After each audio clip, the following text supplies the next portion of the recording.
Good evening. This is Tony Dattino doing my Live with Tony series, and I'm doing my 7 o'clock Wednesday. I do 3 o'clock on Tuesdays and Thursdays, and I do 7 o'clock on Monday and Wednesdays, and then Saturday at 3.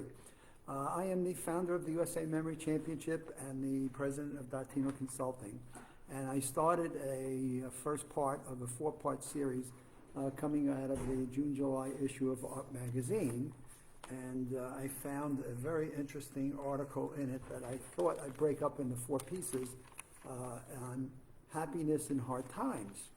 And I found it to be very, very much in conjunction with one of the 2 books I've written, one being Brain Smart Leader and the second one being Grassroots Leaders. And so I found a lot of the things that they were talking about, discussions that I've been having and teachings I've done through the years of researching the human brain and things that I want people to know about our own thinking. I'm going to close this broadcast with something I've talked about the last 2 days, and that is the importance of music in helping us to build some emotional resilience, and the importance of that as to how we're dealing with the day-to-day reporting of COVID numbers and which states and where are we thinking about locking down, and my goodness, involved in a couple of Zooms today talking about schools, and in our paper here in Orlando, teachers that don't want to go back to school, parents that want the kids to go back to school, and we're in this craziness. But one of the things I want you to think about is something I've talked about in the last 2 days that is very helpful in building some level of emotional resilience, tolerance, acceptable, and helps you towards growth. If you've listened to the last 2 days, you know what that is. If you don't, you'll have to wait till the end of our broadcast this evening as to what do you think that was that helps us in our resilience. And they're playing, or they're dealing with it in hospitals. So in hospitals, trying to keep the morale of their workers and nurses and caregivers up. They are doing this each time a COVID patient is discharged. And let's see if we can figure what that is and get your personal choices and selections, because I had fun with that today, talking with people and sharing that with them and getting responses from them in terms of what it might be in their life that would make that difference. So I want to talk tonight about the second part of this article, and it talked about, can't we still have happiness in times of adversity and uncertainty and anxiety? And it certainly pulls us down a little bit as we get the numbers each day from our reporting by state and by CDC that can immediately pull us backwards. And where can we go? What can we do?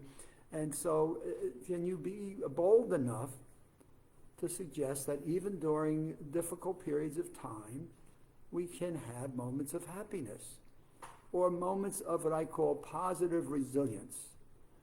And in my book of Grassroots Leader, I talk about this thing called GIG, which is garbage in, garbage will grow in a brain. So watch what you're feeding it, but then more importantly, how are you letting that process? Are you mindful of it?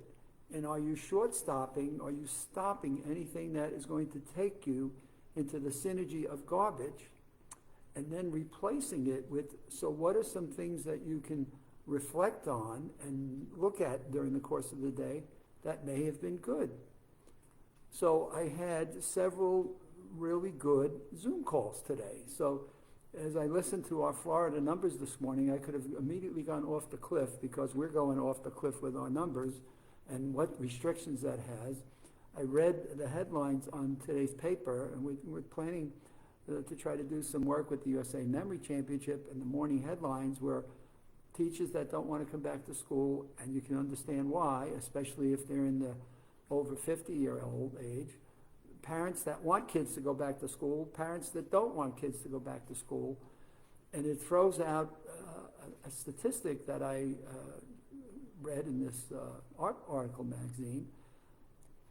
What percentage of people do you think are struggling with the mental aspects of the COVID-19? So it was an interesting statistic that the American Psychiatric Association has quoted, and maybe it's by age. but based on the populace and the sampling that I have, it raised the question is, do I believe the number that the American Psychiatric Association is quoting in this article, and maybe they're pulling it by different ages, and we can talk about why that exists as it does. So I found, from my perspective, I thought the number was lower than what I'm encountering. And so what number do you think? What percentage of people do you think are struggling? And then in reverse, they talked about during times of adversity and during times of these challenges that we're having, there's a percentage of people that find that there's growth that comes out of experiences like this. And I was equally surprised at what that percentage was that they were quoting, as to, again, based on the people, and maybe I'm in the wrong circle of conversations and Zooms, but I'm just seeing so much of it in terms of people trying to grasp something that's positive about all this, and what can we learn that can help us all grow and build an emotional resilience. So I get a response here now from Karen Pinson. What percentage of people do you think that are struggling? And I'm not sure if Karen has answered that on the struggling side or on the positive side.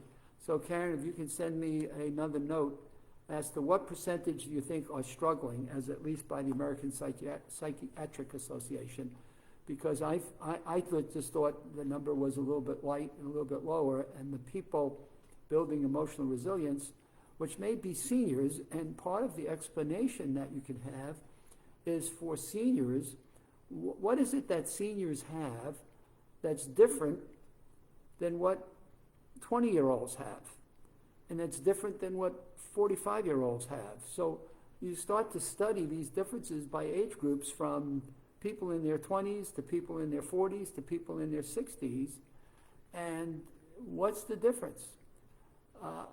Karen has given me a number of 65%.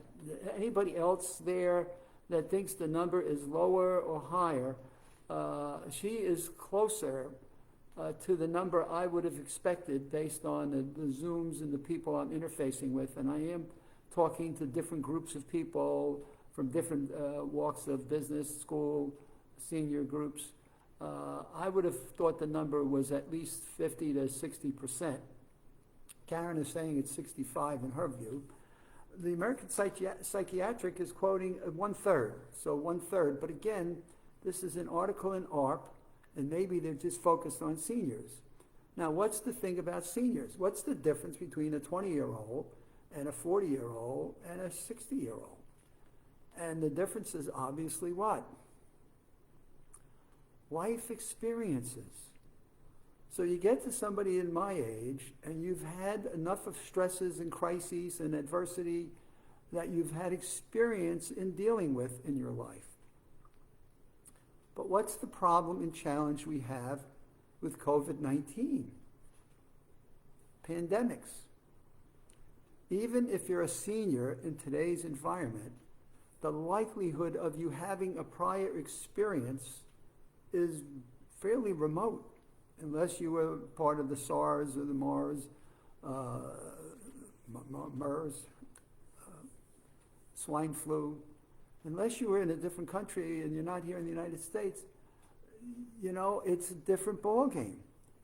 But now seniors start to deal with health issues, so I'm having some good feedback that's coming in from Karen Pinson this evening, but seniors have to deal with health issues, but the important thing is seniors have got experience, so they have a stronger emotional resilience.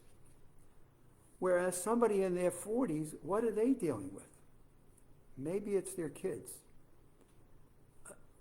I'm talking to too many parents that are having kids that are just not learning. They're having a tough time on the Zooms, and they're really looking to get the kids back to school if it's safe. What else does people in their 40s have going? Well, what about their spouse? Is their spouse home working? Now spouse and I are getting together. What about themselves, their own job? Many families today have 2 people working. Maybe many families have 1 person working. So now they're dealing with their job and their employment, which then brings you to finances. And then what about their parents? Well, how are their parents doing? How many people I'm talking to today are concerned about their parents, and how are their parents dealing with things? So there's all these issues that a 4-year-old is dealing with, and then obviously as they get older, they go through the spells of where they see the experience that's helped them more. Life has got challenges to it. Life is going to have problems with it. So what am I trying to get you to understand here this evening? Number one, we can find the hope and the happiness in moments of strife or crises or stress. But we may have to be a little bit more aware of that, and we may have to be a little bit more mindful of it. Number two, how do we get some level of normalcy back? What's the routine that we can put some discipline back into our lives? Critical. What's the routine we can establish that gives us some level of control? I don't mean minute by minute, but within blocks of, we wake up, we have lunch, maybe not, early afternoon, then we have dinner. What might we do after dinner? So I'm very regimented about what I do to try to maintain some routine of running, what time I'm having lunch, when we have maybe 4:30, I have a glass of sangria or something, sit on the porch and just watch people go by on their bikes or runs or whatever, and then have dinner, and then maybe take a short bike ride after dinner. Have a routine, and then watch some television and call it a day. So that's the second thing that we can do. And the third thing I'm doing much less of, and that is watching television. As I saw this morning, we wanted to get the weather because we've been having storms in Orlando. But as soon as the TV comes on, bam, it's the Florida COVID numbers going up again, and what are we going to do? And are we going to lock down again? And I'm like, building emotional resilience, I said, it's going to be okay. I've got a routine for the day. I'm just going back into that routine. So now let's get back to what I asked. What are they doing in hospitals that's helping the staff in the hospitals? By the way, tomorrow I'll cover the next two parts of the happiness article that I'm referring to. So I'll cover parts 3 and 4. So this is second of a 4-part series. So tomorrow at 3 o'clock I'll cover part 3, and then Saturday at 3 we'll do part 4. But I'm going to just do a little bit of this. So what are hospitals doing to help build the morale and the support of their caregiver teams, to build some hope and some happiness? They're playing music. They're playing music each time a patient is discharged.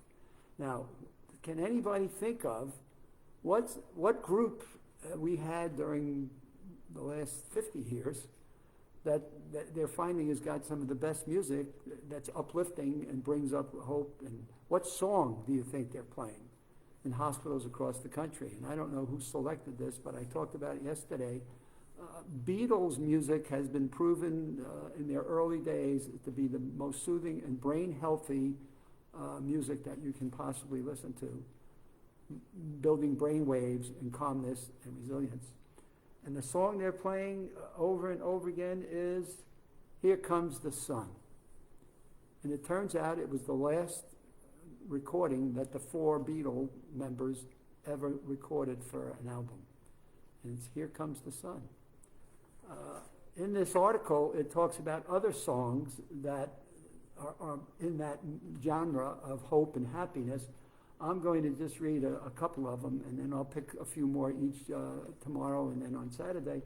But Beautiful Day, Beautiful Day. Does anybody know who sang Beautiful Day? U2. I don't listen to U2. I'm not a U2 person, but U2, Beautiful Day. This group I do listen to, one of the biggest groups of all time, Don't Stop. Don't Stop. Anybody remember who recorded that? Fleetwood Mac. If you've said that, you've got it. The next one was The River of Dreams. The River of Dreams, recorded by Billy Joel. And one of my favorites of all time, and it's one that brings me back to a level of peace. What a wonderful world. What a wonderful world. And there's 2 recordings of it that I love. But the one that they're referencing here is by Louis Armstrong. So there's at least 4 songs. If you can go into your music library and pull one of those 4, give me some feedback and let me know if any of those 4 have been of any help to bringing your level of stress back down and the level of resilience and emotional support back into your life. Until tomorrow, 3 p.m. tomorrow afternoon, you have a wonderful evening. Take some of my tips, minimize your TV, or go watch some TV reruns of Joy and TV programs that brought pleasantry to you. Lighten up on the news before bedtime and get some routine set that you want to plan into your day for tomorrow. So we'll see you tomorrow. Stay well. Please be careful. Pay attention to what our advisors are telling us. It's adottino@aol.com. A couple of emails would be great on what is your favorite song? adottino@aol.com. What are some of your favorite songs that you might want to share with my Live with Tony audience that bring a level of peace and tranquility into your life?